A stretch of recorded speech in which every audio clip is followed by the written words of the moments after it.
Hi everyone, Aiden here with etrailer. Today we're going to be taking a look at this Durabilt chain binder for 3/8 inch chain.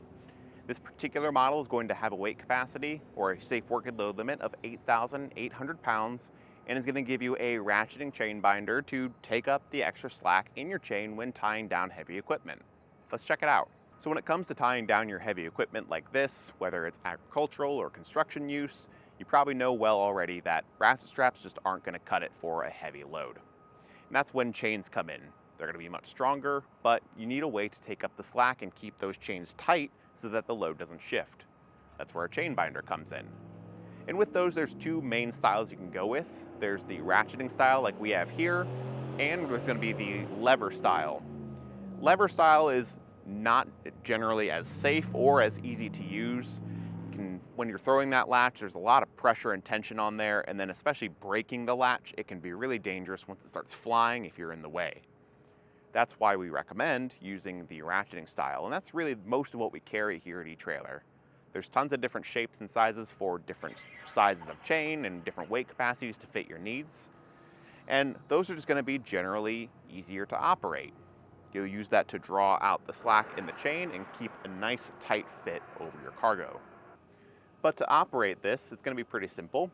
In the middle, we've got this pawl, which is going to control the direction that we're ratcheting, whether we're tightening or loosening. So this is tightening, flipped up like this is loosening, and then you've got your handle. That's going to be the piece we use to actually operate it. It's 15.5 inches long, so you've got plenty of room for good leverage, and it will allow you to push it down and loosen it. You can see all the slack that's reappearing in that chain right now. And really, once you get to a certain point, you can just do it by hand. It is a bit of a wrist and forearm workout if you do it that way, but it will go a lot quicker once you have it loosened up a fair bit. And once you've loosened things enough, you should be able to get one of those clevis hooks undone from your chain, and you'll be all unhooked from there. Now these chains will work with a 5/16 or a 3/8 inch chain, and they're just going to slip into the opening right here. And one thing you'll notice with this one that sets it apart a little bit is we've got these tabs on the end that make it a bit of a wider base for the chain to rest on. It just gives you a little bit more support so that when you are pulling tension, we're not isolating that pressure to one small point on the side of the link, but instead spreading it out a little bit more. Let's hook things back up. We've got the binder opened up pretty far right now, and we're just going to hook it onto a link pretty tight, at least as tight as we can get it by hand. Now these hooks can open up to 33 inches long from end to end, and as you thread this down, these will get drawn in, and that can go down to 25 inches end to end, giving you 8 inches of take up. I wouldn't recommend opening these up all the way if you don't have to. Try to find somewhere in the middle so that when you have it fully tightened, as much of this eyelet is retracted as possible. But when you've got it hooked up in the place you think it's going to work best, flip that pawl to the ratcheting tighten position, and you can start to just do this by hand. And you can tell pretty quickly as you're doing it by hand, if you start to see some tension get put on it, it becomes harder and harder to do by hand, and we still have a good amount that's showing. That's perfect. That means we have enough to actually tighten it down the rest of the way and not bottom out. Now you don't want to over tighten these. You should be able to tell pretty easily, giving it a good shake, if it's got slack in it still. Try to get a little bit more there. And I'm going to leave it in the tightening position because as we're hitting bumps on the road, that will basically prevent this handle from popping up. It's facing inward on my trailer, so it's not going to be sticking outside. And I can take the excess chain and just wrap it around the barrel here to take up the extra slack so it's not flying around either.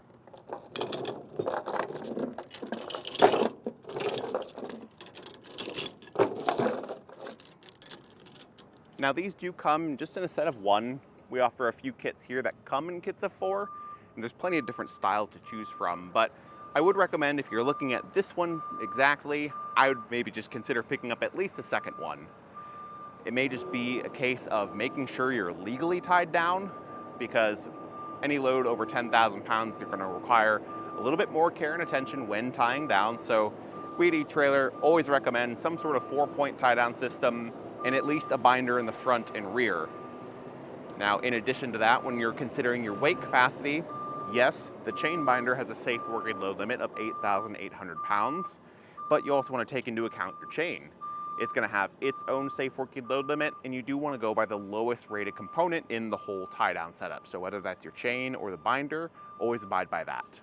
Now, as far as construction goes, you've got zinc plating all over the hook and the end links here, and then the barrel and handle will have a powder coat on them, all together working to keep the thing pretty rust resistant over time. The hook ends will probably have the most wear and tear, having the most metal on metal contact here, but I would just watch for the powder coating on the barrel, especially for wrapping up the ends of our chain there and around the ratcheting mechanism over time. You may consider just touching it up with a paint pen if it does flake away, but just keep in mind that as you're tying things down, you want these to be in good condition. But that's really all there is to it. If you're looking for a chain binder that can have a safe working load limit of up to 8,800 pounds and you want it to work with your 5/16 or 3/8 inch chain, then I think this is a pretty good option. Again, we've got plenty of different variations on our site to pick from to fit your weight capacity or chain size needs. But again, my name's Aiden here with eTrailer, and thank you for watching.